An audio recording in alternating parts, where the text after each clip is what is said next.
Muito bem, pessoal. Então agora a gente precisa vamos iniciar a gravação aqui da nossa sessão de dúvidas, tá bom?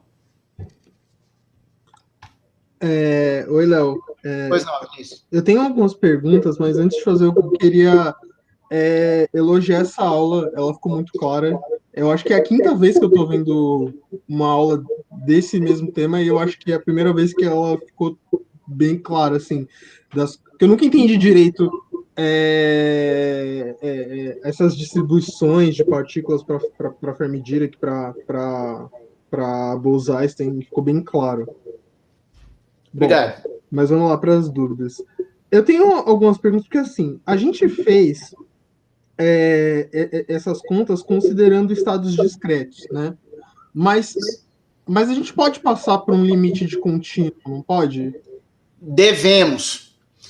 Olha só que curioso, né? Eu destaquei no início da aula de hoje que a gente ia conseguir ter muitos resultados qualitativamente interessantes, ainda sem dizermos quem eram as energias. Eu ainda não disse quem são as energias dos autoestados de uma Uhum. partícula, não é isso? O que vai acontecer? Teve um outro momento também que eu disse que o índice I de cada nível energético de partícula única, a gente usa um I escalar, mas na verdade tem um estado mais rico ali, que poderia ter vários números quânticos. Certo, Vinícius? Uhum. Então, o modelo mais simples que a gente vai fazer vai ser imaginar que a gente tem partículas quânticas numa caixa, é o nosso recipiente onde está o nosso gás. A gente vai ver que a gente tem que identificar ali diferentes modos de ondas estacionárias nessa nossa caixa. E aí vão surgir condições de quantização, coisas muito mais complicadas, e a gente vai perceber que tem condições da gente trocar a soma em todos os modos por integrais. Nós vamos ter que introduzir densidades de estados para faixas energéticas, que ao invés da gente fazer um somatório num vetor de onda, que na verdade são vários somatórios juntos, é muito mais conveniente a gente justificar e trabalhar com um modelo de contínuo em que a gente vai ter uma integral em todos esses modos. Isso já daria para fazer para férmions, é isso que eu não vou ter tempo de fazer nesse curso, mas eu vou fazer isso para a gente estudar a condensação de Bose-Einstein. Veremos muitas integrais e densidades de estados na próxima aula. Interessante. Sobre essas. Só note que qualitativamente, no nível que a gente queria falar hoje, a gente não perdeu nada colocando as coisas ali discretas. Note Uhum. que, em princípio, nós não duvidamos que os nossos possíveis estados formem um conjunto enumerável, viu, Vinícius? Isso é até, né, essencial. Pode ser infinito, mas é enumerável. Então, formalmente, são somatórios mesmo. Entendi. Tá? É que, por exemplo, quando a gente tirou essas distribuições, lá quando a gente estava falando de matriz de densidade, a gente partiu da ideia de que os estados eles eram discretos.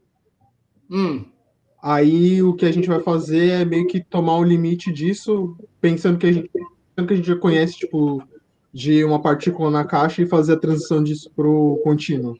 Exatamente. Certo. Porque repara, a gente conseguiu falar de muita física interessante. Olha do que a gente conseguiu falar, por exemplo, para os férmions. Veio a ideia de energia de Fermi, superfície de Fermi, certo? A gente consegue fazer aquela construção de entender o limite semiclássico, tudo isso sem falar das energias. Uhum. Agora, efetivamente, equações de estado para os gases quânticos, quem é a pressão, quem é o volume, aí a gente tem que colocar as energias, não tem jeito. Entendi. Tá Sobre certo? isso, sobre essa transição, né? Você chegou nas densidades de partículas, né, em termos das energias. Aquilo tem alguma coisa a ver com as densidades de estado? Densidades, você diz na aula de hoje ou em outra aula? Porque eu. Você falou hoje de densidade de partícula em termos das energias, né? O Exatamente número aqui. médio de partículas, você tem uma. Certo. Você falou disso. Aí minha pergunta é se isso tem alguma conexão com as densidades de estado que você falou também em algumas aulas anteriores. Vamos lá. Peraí. Isso mesmo, Ó, essa expressão. por exemplo, aqui não há mais nada o que fazer. Eu estou imaginando que eu tenho um certo nível, um certo estado de partícula única que eu indexo por I. O número médio de ocupação desse particular estado só depende da sua energia. É isso aqui e acabou. Aqui não tem mais conta a fazer, certo? Uhum. Só que a gente não tem esse poder de observação, certo, Vinícius? A gente não consegue olhar para um sistema físico e saber exatamente quantas partículas estão em cada nível. Então, na verdade, o que vai ser observável para a gente vai ser uma grandeza como essa. Uhum. O número total de partículas do sistema não importa em qual modo, em qual nível de energia, em qual nível energético. Então, o que vai acontecer na próxima aula? A gente vai perceber que, embora isso aqui pareça uma soma muito simples, ela vai ser uma soma bem complicada. Na verdade, vai exigir modos, né? Para a gente dizer o que realmente é cada estado do sistema. E aí, esse somatório vai virar uma integral na próxima aula. E aí vão aparecer fatores associados aqui de degenerescência que vão corresponder à densidade de estados. Entendi. Eu vou trocar essa soma em I por uma integral nas energias, mas vai aparecer no numerador um termo do tipo G de E, que é o número de estados por cada faixa de microenergia. Porque eu posso ter degenerescência aqui. Sim. Então é isso. Quando eu olhar o número total de partículas do sistema, na próxima aula nós vamos usar um modelo de contínuo para trocar essa soma nos níveis, efetivamente por uma integral em energias, e vai aparecer um fator multiplicativo que vai ser uma densidade de estados. Número de estados, quantidade de estados por faixa energética. Não sei se era exatamente isso que você estava perguntando, mas... Eu estou perguntando isso porque essas construções, elas são particularmente muito usadas, por exemplo, em mecânica quântica e teoria quântica de campos para fazer um monte de coisa. Sim, para tudo. Decaimento. E só que é sempre muito nebuloso essas construções, né? Sim. Aí eu queria ver se a gente vai entender um pouco melhor isso. Eu vou falar exatamente, repara, não exaustivamente, não em todos os casos, mas na condensação de Bose-Einstein eu vou tentar fazer essa construção passo a passo para vocês na próxima aula. Certo. E é verdade, é nebuloso. A primeira vez que você vê na maioria dos textos é nebuloso e eu tento sempre chamar a atenção para os passos que eu considero mais importantes, né? Certo. E uma última pergunta. Pois não. Como eu estou falando de partícula livre, então eu posso enxergar tipo, essas distribuições em termos das energias, na verdade, como em termos dos momentos. Sim. Porque para cada energia, no caso, eu tenho como definir um momento pensando que as partículas são livres.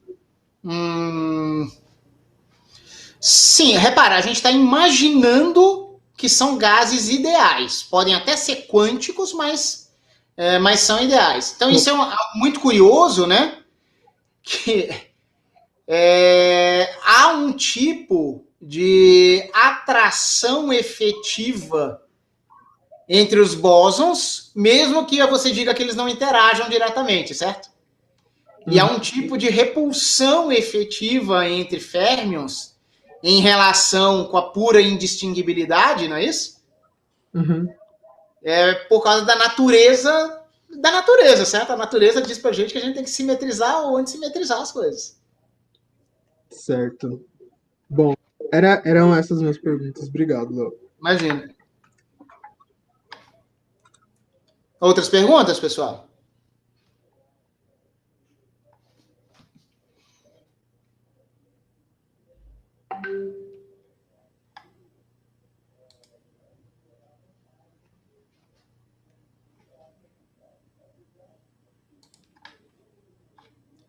Se não, pessoal, pelo avançado da hora, posso aguardar, mas se vocês estiverem satisfeitos, podem ir se desligando, a gente volta a se falar na sexta-feira, tá bom? Deixa eu, antes de mais nada, encerrar também a gravação.